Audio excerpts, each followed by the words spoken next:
The High School of Performing Arts, inside the High School of Performing Arts, really did exist at MGM on stages 28 and 24.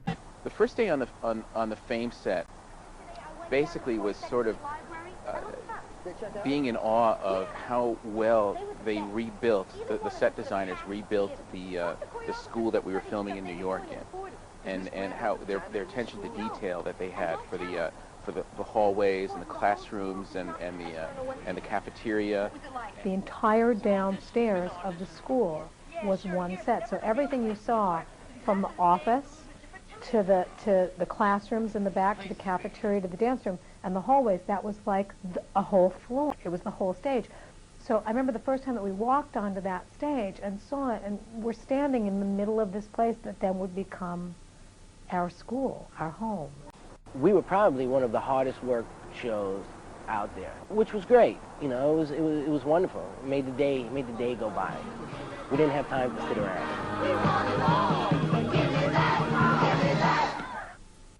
We would shoot, 14 to 16 hours a day, and this is when you would do it in 7 days. Our shows tends to be a longer shooting schedule now. We learned about recording in a recording studio, and we became better singers, and we became more facile at learning music quickly. Those of us like myself who I'd been a dancer, but I hadn't danced at that level. I had really been an actor since I had been 18, and that had been really my big focus.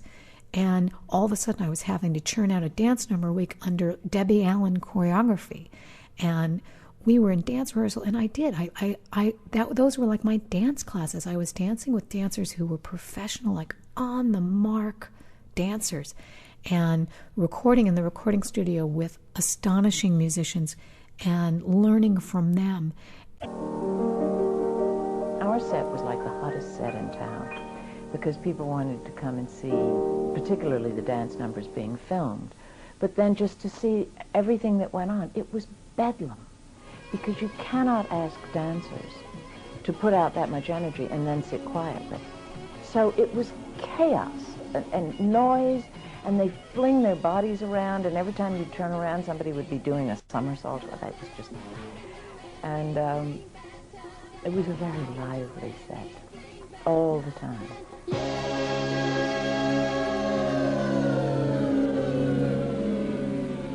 Within the first week, and working on the first episode, we were going to be rehearsing dancing. We were going to be in the recording studio at the beginning of the week recording a rough track, come back, rehearse, film all through this, go back, record a final track before usually the last 2 days of each episode, where we would film the big dance numbers. But by that time, at least you'd been living with a piece of music you'd recorded for 3 days so that you could lip sync it and do it.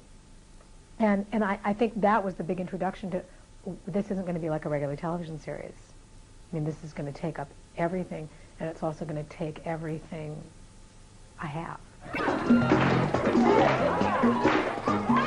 While we were filming Fame, we were young, we were kids still, and we were from New York. We were a little wild. Being at MGM Studios, they never really experienced anything like us. We used to do crazy things, all the time. It was our playground. The whole studio was our playground. Typical working day of Fame. You would get up in the morning, like I would get up at 5:30. I'd have a 6 o'clock call. Get up around 6, get to the lot by 7. You usually started at 7 o'clock in the morning and worked all day. 5:30 in the morning to 8, 9 o'clock in the evening. I'd go do makeup. Okay. Get into makeup, do a scene, and then wait from about 8:30 to 6. And because we were a very ensemble show that wasn't a serialized show, every week was a new episode that didn't attach to anything else. So invariably it was very ensemble. We were all in everything. Even if you weren't a lead in the show, you were sitting in the classroom. We would film for a portion of the day. Then we would go to rehearsal hall. To rehearse there would be 2 to 3 numbers per show, usually a big dance number. So you were learning a big dance number. You might be learning a number that was going to take place in one of the dance classrooms. So you'd have to learn, you know, whatever that routine was that was going to be in the dance classroom. Okay, okay. From there, we would go to the recording studio and record our tracks for the songs that we're doing. But the wonderful part was when you didn't have anything to do, you didn't have to show up.